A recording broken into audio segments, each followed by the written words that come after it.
hi Anto, thank you so much for joining us today, and to have us also understand what the fCxO program is about that Tech for Dev runs. So just to initiate, can you just tell us a bit about where you're coming from Okay. in terms of your expertise before working with fCxO, Okay. and how did you end up joining fCxO as a program? Okay. Yes. So basically, I'm a entrepreneur at heart in the sense that I started my own firm out of college, and that was 17 odd years ago, and pretty much we kind of started with this aim of building an Indian product. So when it was time for me to start my own firm, there were no Indian software products. So Okay. though we had the world's largest IT force, but most of the guys were building products that were owned by other countries. And this happened to come up in a conversation with one of my professors, which just stuck in my head.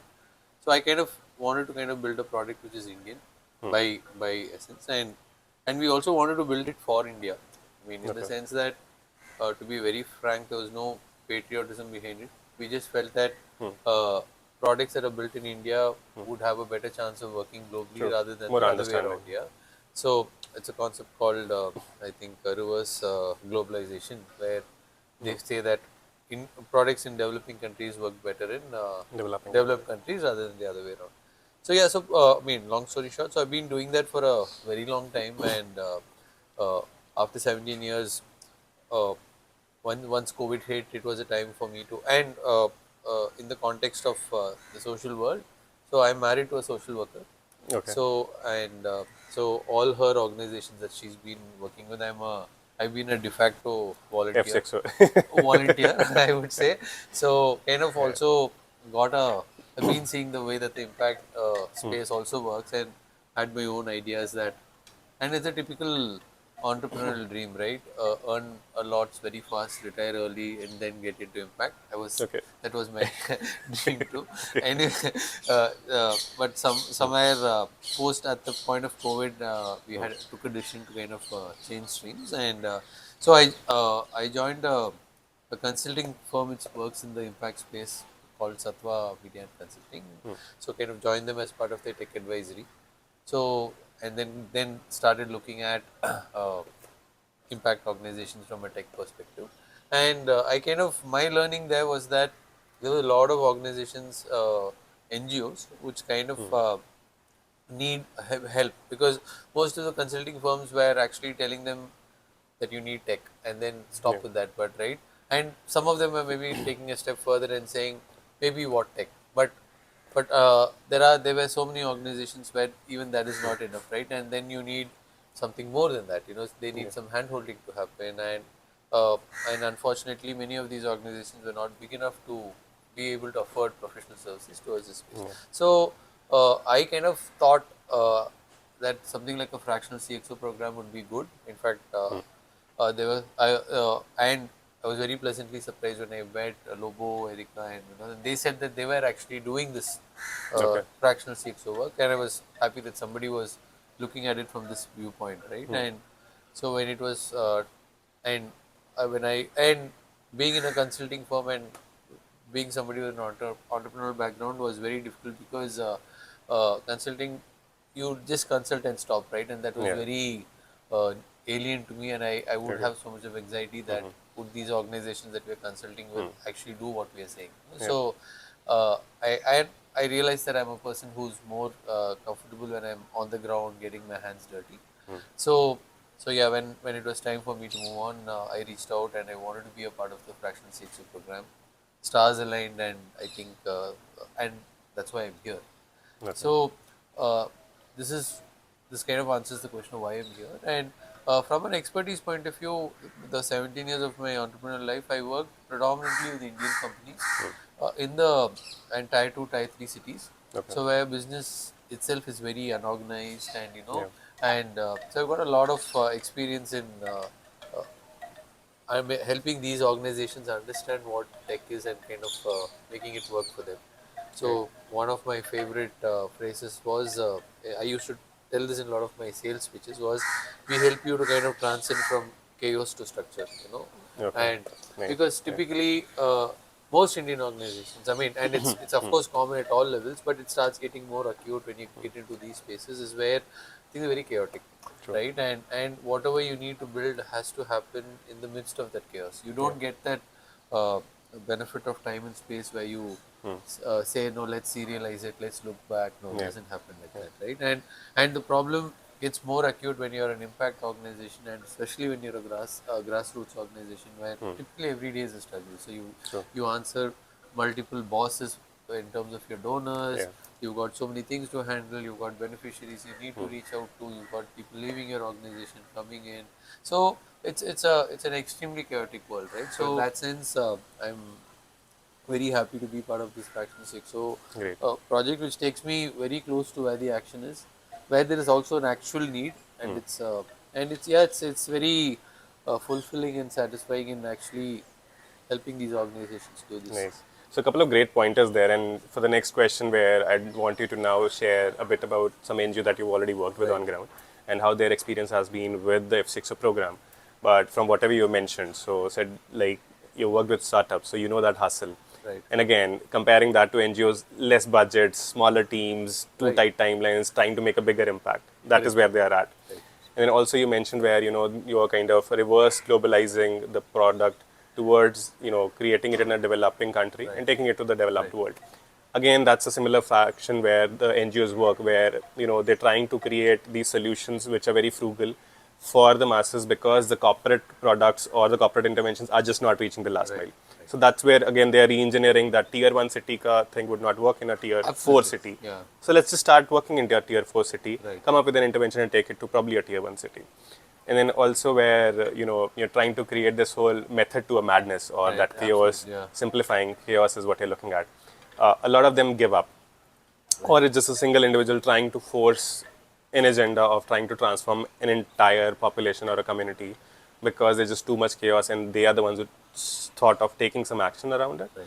And at times, tech could be an enabler to that, where you don't need, say, 20 people standing against and around you to support you, but just a tech intervention. An online campaign has done like wonders for people. So, on all of this that you mentioned and all of these, metaphors that I've drawn on from, so if you can share a bit about an NGO that you worked with and how that applies. Right. So I'll kind of would like to share one experience from my previous company, and which just to set the tone of my answer to the next point was so I was working with a very large NGO which is trying to solve out of school girls being out of school problem in Rajasthan. I mean, and typically as happens is that we were ideating. They were from Mumbai, we were from Bangalore, and we were sitting and ideating, and because we know everything, right? And that's the typical mindset that we have, and we tend to generalize the problems that people have. So we realized that hey, tech is needed.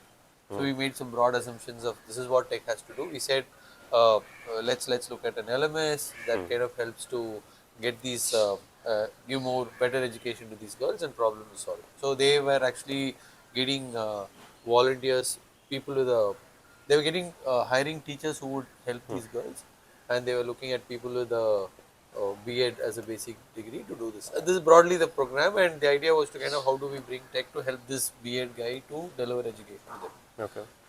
And this was the idea. We started ideating, and it so happened that I wanted to kind of go down to the field and just have a look at what is happening. So I did make a visit to one of these camps where these girls were being taught, and then there we found out that this was typically in Rajasthan. So Rajasthan open schooling system. So and what used to happen there was that these girls had to be taken to a particular center for some few days. And these girls, when I say they're all girls, they were many of them were already married by the age of 14, 15.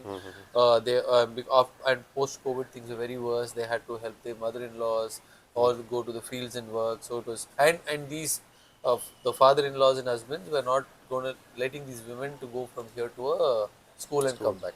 So this one particular camp that I went to, this guy he was a handicapped person, but he was so interested in the welfare of his village that he would go and meet all these people and say, you know what, I'll take them and go and I'll bring them back. I'll arrange a bus. I'll do this. Exactly. And he was just sharing this with me, and because then I came back and said, how are we solving that problem? This guy and he said that you don't need a B.Ed guy to do this, right? Anybody who has the zeal and passion to do this for you would do. So just by assuming that B.Ed was it, So we had actually cut out a huge population of potential people who could have helped, Yeah. and we were trying to solve a very niche problem which might not have had so much of impact. Then we kind of the whole program pivoted. We said let's chuck this whole B.Ed thing. Let's look at a larger population, and then we said now let's look at tech from on how do we hire them, and not forget the pedagogy part of it, Yeah. but and there was a lot of transformative success in the way in which the project itself runs, right? So I think the first learning that I had was it's very important to be as close to the NGO as possible to understand the ground realities of what you're trying to build, and then look at tech. Don't go with the preconceived notion that The you tech is understand required. their Yeah. problem and you already have a identified the solution Solution. that's Yeah. going to solve it for you. 9 out of 10 times you're going to be proved wrong, Yeah. which is one learning that I had. And taking that context, so I'm right now working with an amazing organization called Search. So they work in this district of Gachiroli, which is one of India's most backward places. They work in the space of public health. So they, and it's a completely tribal area. So they kind of do a lot of service for them. And it's run by a couple of Padma Shri awardees who kind of dedicated their lives for helping these people. And the what was amazing for me as a fractional CXO is to see is that uh, the kind of simplicity which is there in their work, Yeah. the kind of selflessness that they bring to the table, and and these people are now looking at how they can use AI to kind of improve the things that they're doing, right? Interesting. And so it's a tribal area. They're using. Have you heard of a software called Fox Pro? No. Yeah, it's all right that you don't know it because I'm old and by my standards it's very old. It's an archaic software. It still runs there, Okay. and it's still they use it very effectively. So certain areas are like really backward, but and they basically want AI, which is a great thing. But where do you start? How do you do it? And and uh, this is where they were, and so my first objective when I went in was that. And it's a fantastic experience because sometimes even and again uh, not just with NGOs, with anyone, many times visionaries become like a kid in a candy store, right? They say Yeah. this is mujhe wahi chahiye, that's it, Yeah. don't talk to me about anything else, that's what I want. But Yeah. a fractional CXO program is to kind of it's not a given, but kind of look at a holistic picture, but without losing focus on that one thing, right? So yeah, so we went in, we kind of looked at the overall thing, we understood the challenges that are there, and one thing was that so they were pretty gung-ho about AI and what it can do, and it was a for them it was a huge mountain to climb. But they're Yeah. ready to climb, but it's a huge mountain to climb. So we kind of there was a mental health chatbot was they were thinking of using some kind of a AI powered chatbot to kind of reach out to people and provide some services. I'm just kind of making it general here without getting too technical. Yeah. Uh, it so happened that Glyphic had a lot of functionalities which could be used in that space, and it so happened that I was able to kind of set up a POC for them in 5 days, Okay. and they were blown, and they were like, "Bus, इतना ही है." We're like, it's not that इतना ही है. There are two sides to the story, Yeah. right? One Exactly. is that it's not a very big mountain to climb, in the sense it's doable, but at the same time, if you have to climb any mountain, you need the right equipment, right? It's a fantastic mix of what I would say is people, tech, as well as vision.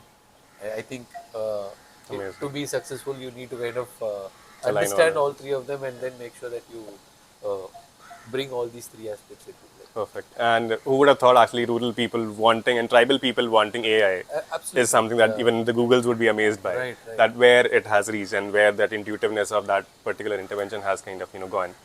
And from that, also what you've shared that that fCxOs like you have actually gone on the ground to actually understand what the real problem is beyond just being a consultant coming to an organization saying, hey, I've got 6 months, I'll just give you these 10 options of interventions, buy it, and then it'll be done.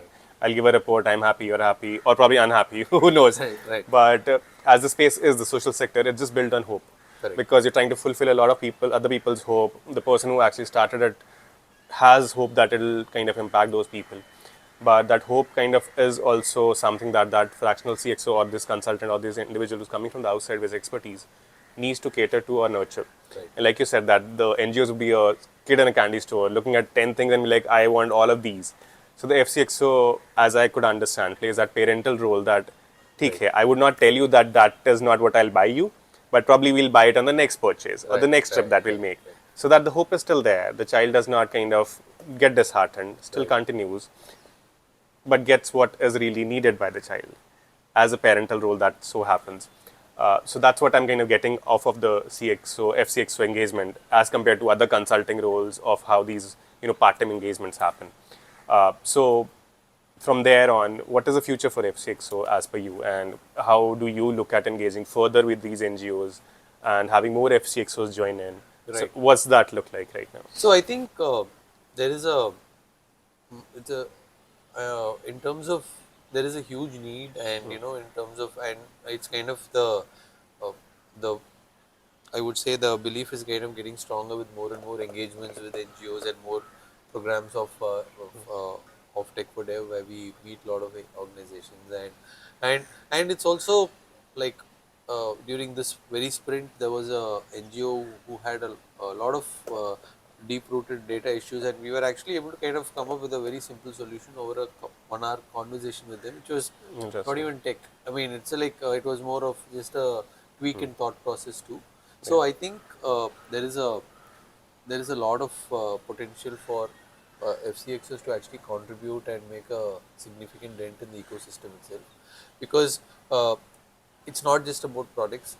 And it's not just about consulting, right? It's about bringing these together in the right, where it actually matters in the right way, right? Because uh, and very often NGOs also, simply because, and they just don't know what is the right tool, and if you know, even if you know the right tool, you don't get the right vendor, and this Yeah. is a problem which is common across all organizations. And uh, fundamentally also because it's NGOs, vendors struggle to actually get the right requirements from them, because it's the other way around. So fractional CXOs get in that space where they help organizations to define, NGOs to define their requirements too, so that uh, and we can kind of do that translation and hand holding with specific vendors. So I think this is something where there's a huge potential, but I also feel uh, the it would be it's going to be very satisfying. I mean, even at least for me at a personal level, where it's more qualitative than quantitative. So I was having this conversation with my wife, and I said, what I'm doing with this one organization, I think before I die, if I can do this for 10, I think I would have, I feel pretty satisfied with my life, because these NGOs reach out to larger sections of Yeah. population, right? So, and if you can actually make them better and can actually do it, uh, it's definitely it's something which is scalable. There is actually a need, and as long as we kind of have empathy and kind of understanding as two pillars of the system, it's definitely something which can grow. Great. So And on the last part of this, so has the dream changed from wanting a lot of these materialistic things to wanting to help a lot of these people reach out to more people? right. So I mean, I've had a pretty personal transformation with the first organization that I worked with itself. I mean, I'm lucky in the sense that I got this opportunity to work with them. So they actually are it's a Gandhian institute, and so when I'm there, and the first thing which actually struck me was it's very easy to have a very simple life, and it's not True. necessary that you don't even feel that you're sacrificing much, but and if you can actually simplify certain things, and also kind of so there we the entire people clean the whole campus twice a week, Okay. and it's so it's at 6 in the morning, it's very cold, people turn up on their own, there's no penalties if you don't come, but people all come together, and that sense of ownership of what you Yeah. believe is Yeah. yours, it's easy to take care of things at your level. So so yes, it's kind of been very, so I'm kind of going from this viewpoint of how do you define success for yourself itself, right? Yeah. So it's changing. I mean, and I'm very pleasantly surprised at how it's not a problem that it's changing. Yeah. Yeah. So I'm in fact even looking forward to my daughter. She's 12 now.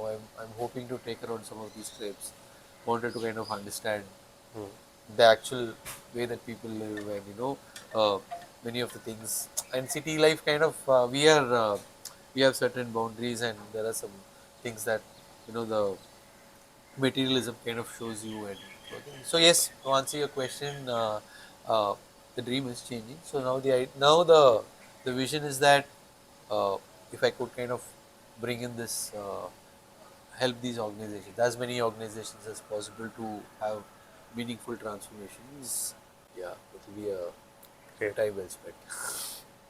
And that's what all of us want in our lives, time well Right. spent, Yeah. and actually doing something that's worthwhile and lives beyond whatever Absolutely. we Yeah. are as humans living. Correct. So, on that note, thank you so much for joining us, Santo. Welcome. It's been Pleasure. amazing talking to you and understanding how dreams have shifted and then for better of everyone. Yeah. Thank you Thanks so a lot. much. Pleasure.